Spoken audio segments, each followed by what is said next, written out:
And also, I've got to say, I find a lot of this sports washing debate laced with rank hypocrisy.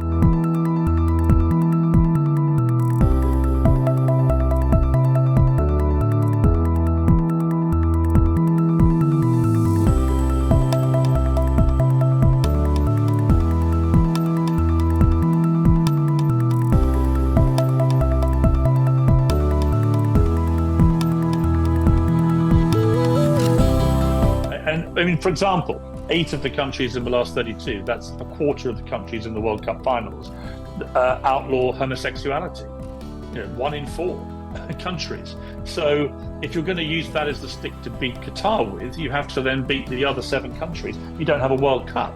And if you don't have it in Qatar, which is the first Middle Eastern country to have it, where do you have the World Cup? Do you go to Africa, where many countries it's illegal to be homosexual? Do you go there? So that rules out that continent.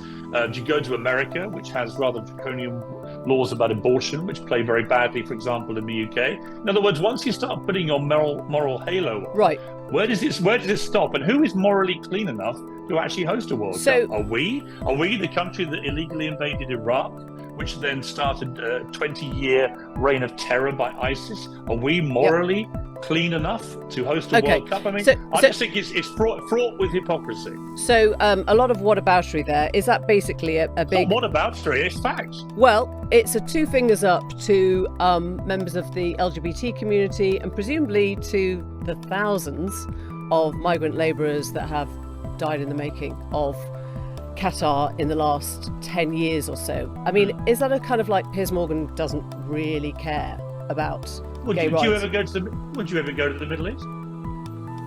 I haven't been for a while. Would you go to the Middle East? I would. Right. End of debate. Why is that the end of the debate? Well, if you don't agree with what they do, don't go there. Well, I don't think that's the same thing, is it? I mean, we're looking It's absolutely the same thing. This is what I mean about the hypocrisy. It's complete.